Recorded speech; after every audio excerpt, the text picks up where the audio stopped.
Good morning and warm welcome to Friday. It is indeed a joy to be here, to be present, and to be able to recognize that this is yet a new time in our lives, and there's so much going on in our world that we can be thankful for, and there's so much that we can bring to God this morning as we join in this act of worship, as we seek to acknowledge the divine presence in our lives and pray today for continued guidance, continued peace, continued awareness of God's love for us, God's peace in our lives, and knowing that all things are working together for good for those who serve the Lord. It is indeed a joy and a privilege this day to be able to be with you all as we come into this most sacred space and we find ourselves in God's abundant love and peace. So I want to say welcome again this morning and ask you to give God thanks and praise for His wondrous gifts as we come now at this moment and we bring ourselves into a place of stillness, into a place of peace, as we acknowledge the divine presence in our midst and as we give thanks to God for His love, for His wondrous love and His peace.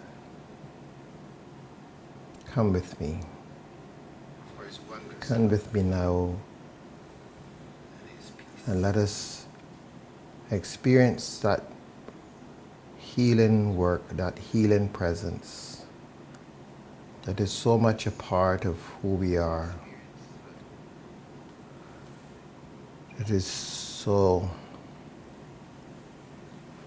healing, so renewing and refreshing.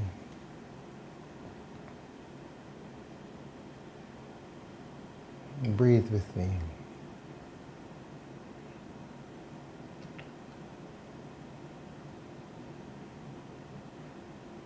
And allow that inner joy to build. Allow that inner joy to strengthen us as we come into that place of healing, a place of love.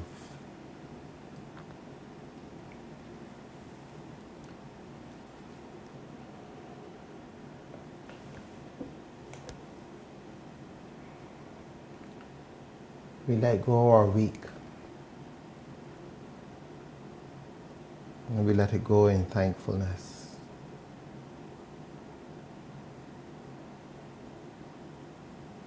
As we acknowledge all the blessings and all the challenges.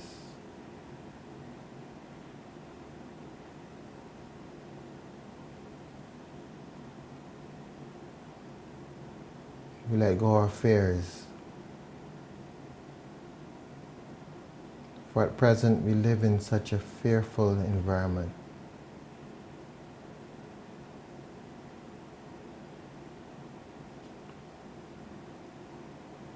So much fear is being spread.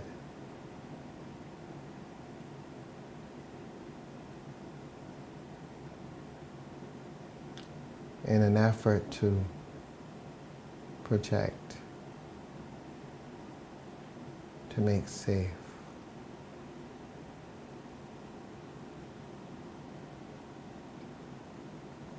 But fear never generates safety or protection.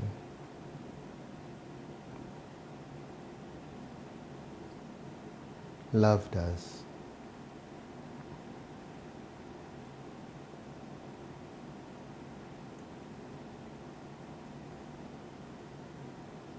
When we come to our center, it is not fear that we find,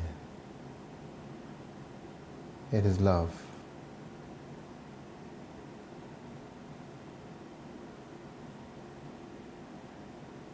And so as you come into that space of love,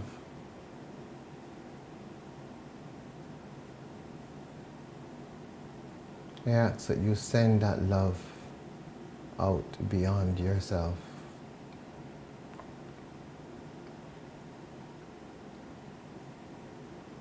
And allow that love to contribute to the stemming of this pandemic.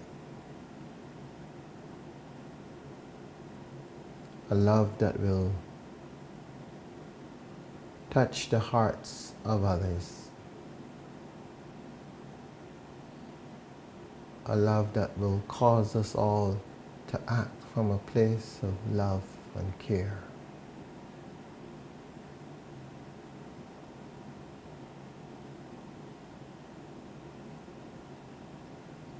The messengers of God need to be active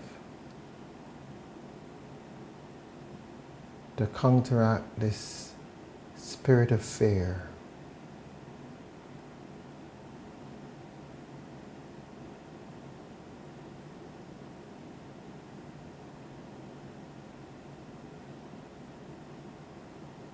Messengers of God need to promote the love of God,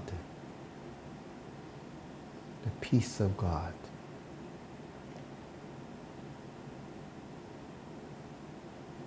As we are told, the peace of God passes all understanding.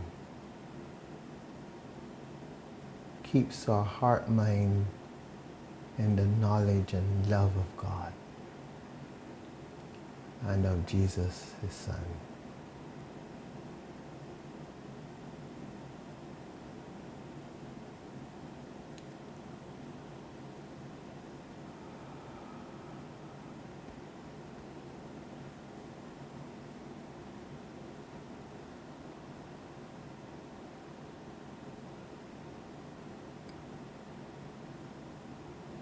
From my heart to your heart,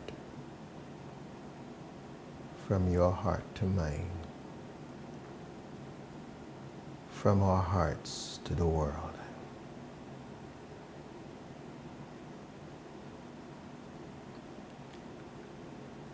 Compassion and love.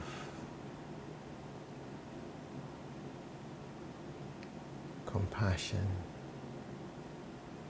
and love. Compassion and love.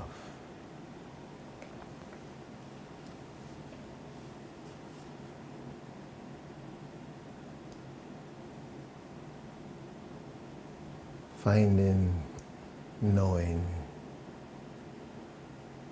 nurturing my divine essence is my work in this world. Help me, gracious one, to understand and know this. Give me the courage to daily endeavor to find that true self, that I may know who I am. Be with me this day and every day on this path to knowing. As I find, may I join with others who are finding their way, that together we may light with brilliance the way that is set before us, in order that our world may become all that it was intended to be.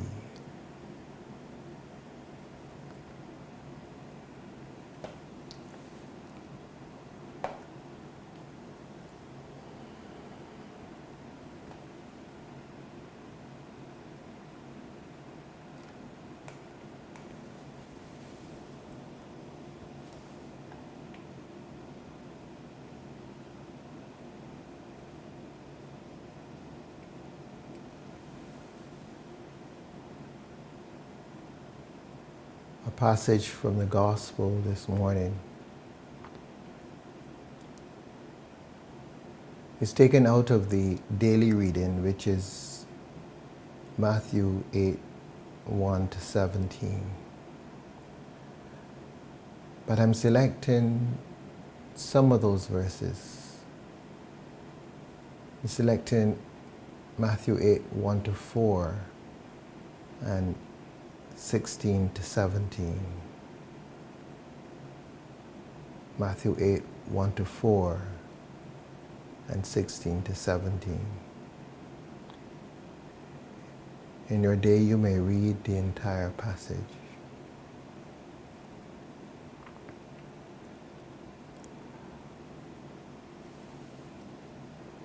When Jesus had come down from the mountain,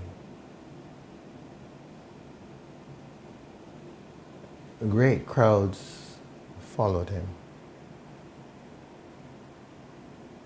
And there was a leper who came to him and knelt before him, saying, "Lord, if you choose, you can make me clean." He stretched out his hand and touched him, saying, "I do choose. Be made clean."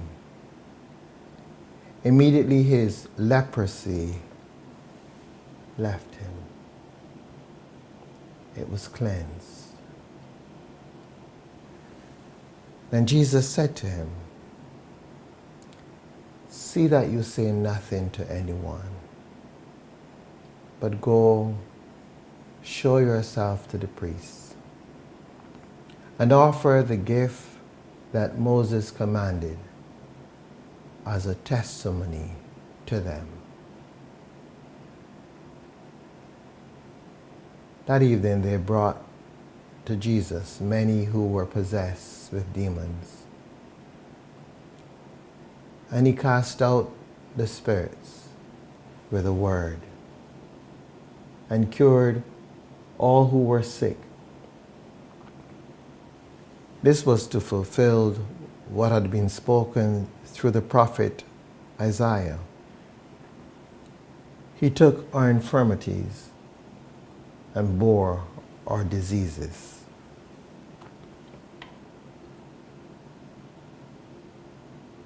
Here ends the reading.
still, my soul.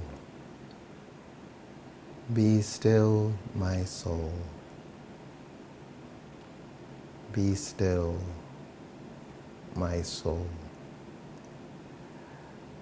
Beautiful words that in so many ways seek to bring us into our place of peace, oneness with God.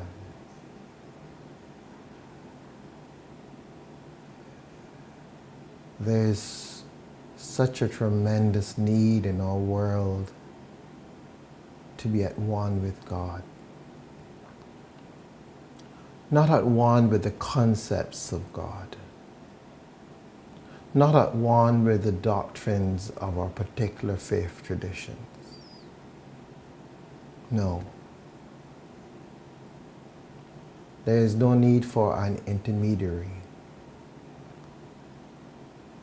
There is absolutely no need for an intermediary. What our religious paths and dogmas are intended to do is to nurture and set aflame that which already is our relationship with God.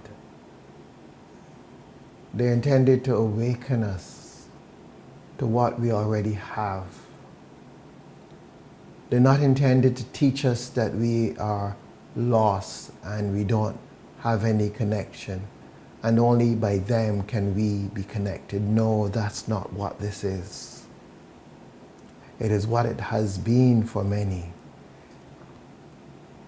but it isn't what it is.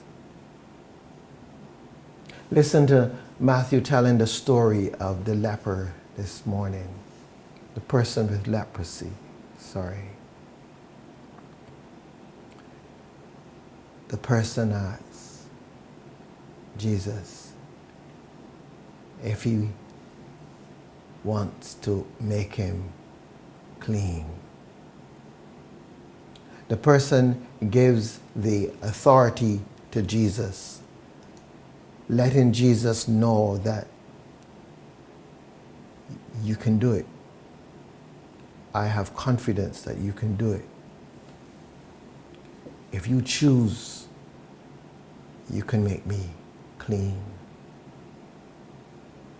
Jesus says, I choose. I choose. But what is very interesting was that Jesus said to the man, see that you say nothing to anyone. Jesus had reconnected this man with his source of being. He wanted something. Jesus allowed him to have that which he desired. He opened the door in hope. Jesus opened it even wider. And then Jesus says to him, don't say anything to anyone, but go to the priest, which is a requirement, and offer the gift that Moses commanded. Why do you think that was? What do you think Jesus was seeking to protect the man from? We may think that Jesus didn't want persons to know what he'd done, but I don't think that is it. I think Jesus was protecting the man from the rest of us. The rest of us who would have said to him, you gotta be kidding, right? You gotta be kidding. You're still a leper. You're still unclean. We don't know what happened, but you're still unclean. That sentiment enough would have been more than enough to cause the man to see once again his leprosy.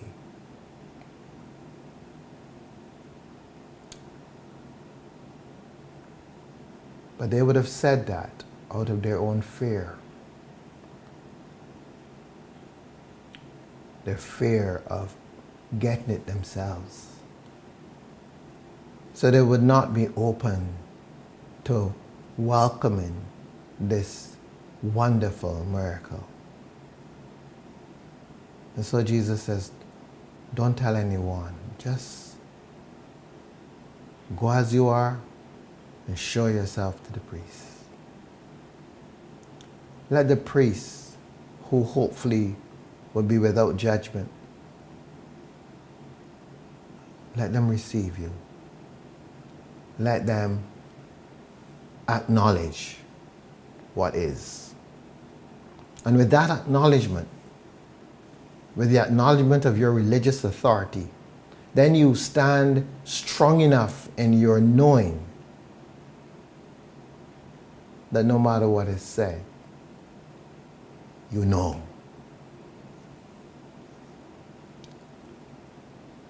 A message for us in our journey. Oftentimes, it is better to say nothing about your journey. As much as you might want to celebrate it, oftentimes it's better to say nothing. Until you can be strong enough and firm enough in that journey that the naysayers' words will not have any impact. For our naysayers are all around. And friends, we find them in the most unlikely places. And sometimes that's what destroys us most. When we find them where we didn't expect them to ever be.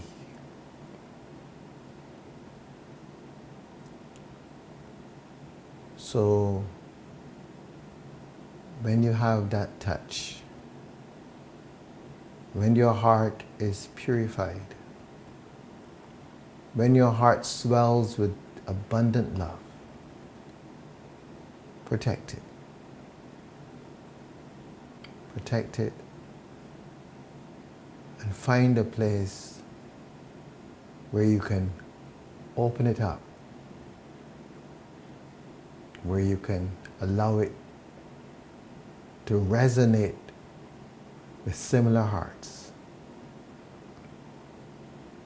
and therein gain the strength that you need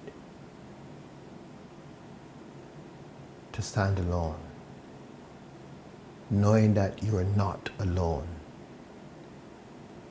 but you're with a great cloud of witnesses.